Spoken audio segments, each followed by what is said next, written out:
എല്ലാവർക്കും good morning. ഇന്നത്തെ video എന്താണെന്ന് വെച്ച് കഴിഞ്ഞാൽ രാവിലത്തെ കുറച്ച് വിശേഷങ്ങളൊക്കെ അടങ്ങിയിട്ടുള്ള ചെറിയൊരു വീഡിയോ കേട്ടോ. അപ്പോൾ നമുക്ക് വീഡിയോയിലേക്ക് പോകാം. ഇന്നത്തെ ബ്രേക്ക്ഫാസ്റ്റ് ഇന്ന് ഇവിടെ ഇഡ്ഡലിയും സാമ്പാറാണ് കേട്ടോ. അത് ഇഡ്ഡലി ആയിക്കൊണ്ട് വരുന്നുണ്ട്. പിന്നെ ഇഡ്ഡലിക്ക് നല്ല അരച്ചരച്ച സാമ്പാർ കറി റെഡി. അമ്മയുടെ സ്പെഷ്യൽ സാമ്പാർ കേട്ടോ. പിന്നെ കട്ടൻ ചായ.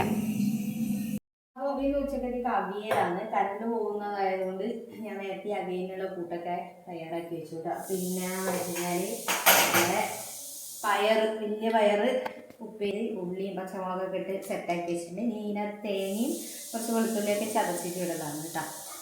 അപ്പം ഇന്നത്തെ ഉച്ചക്കത്തേക്കുള്ളത് ഇതൊക്കെയാണ്. പിന്നെ രാവിലെ ഉണ്ടാക്കിയ സാമ്പാർ ഉച്ചക്കത്തേക്ക് എടുക്കും. രാത്രി പിന്നെ വേറെ കറിയാക്കണം. അപ്പോൾ ഗൈസ്, രാവിലത്തെ എൻ്റെ ബ്രേക്ക്ഫാസ്റ്റ് എന്ന് വെച്ചാൽ ഇന്നത്തെ ബ്രേക്ക്ഫാസ്റ്റ് ഇതാട്ടോ. അവിലും പഴവും കൂടിയിട്ട് കുഴച്ചെടുത്തതാട്ടോ. ഇഡ്ഡലി ഞാൻ കഴിക്കാറില്ല. പിന്നെ ഇതിൽ കുറച്ച് മിക്സറും കൂടി ഇട്ട് കഴിഞ്ഞാൽ അടിപൊളി ടേസ്റ്റ് ആട്ടോ.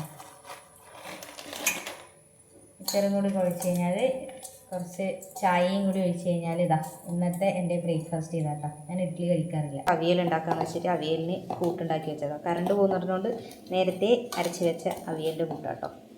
അപ്പോൾ ഒരുവിധം പണികളൊക്കെ ഒരുങ്ങി.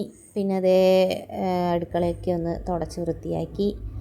പിന്നെ പയർ ഉപ്പേരി ഇതാ ആക്കാനിങ്ങനെ വെച്ചിട്ടുണ്ട്. അതും കൂടി റെഡിയായി കഴിഞ്ഞാൽ ഒരുവിധ പണികളൊക്കെ കഴിഞ്ഞേട്ടാ.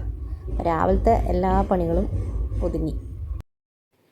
ഈ കലക്കുന്നത് അച്ചാറാട്ടാ. അച്ചാറിൽ ഉപ്പ് പിടിച്ച് വരുന്നതേയില്ലോ.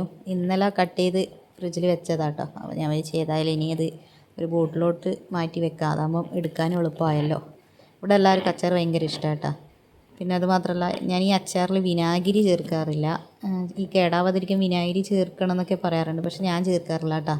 എന്താ വെച്ചാൽ അസിഡിറ്റി പ്രോബ്ലം ഉള്ളതുകൊണ്ട് വിനാഗിരി ഒട്ടും പറ്റൂല എനിക്ക്. അതുകൊണ്ട് വിനാഗിരി ഒന്നും ചേർക്കാതെ ഇട്ടൊരു അച്ചാറാട്ടാ. പക്ഷെ നല്ല ടേസ്റ്റ് ആട്ടാ. അപ്പം ഞാനിത് ബോട്ടിലോട്ടാക്കി വെച്ചു. ഒരു 5-6 ദിവസത്തേക്ക് ഈ അച്ചാർ മതി കേട്ടാ.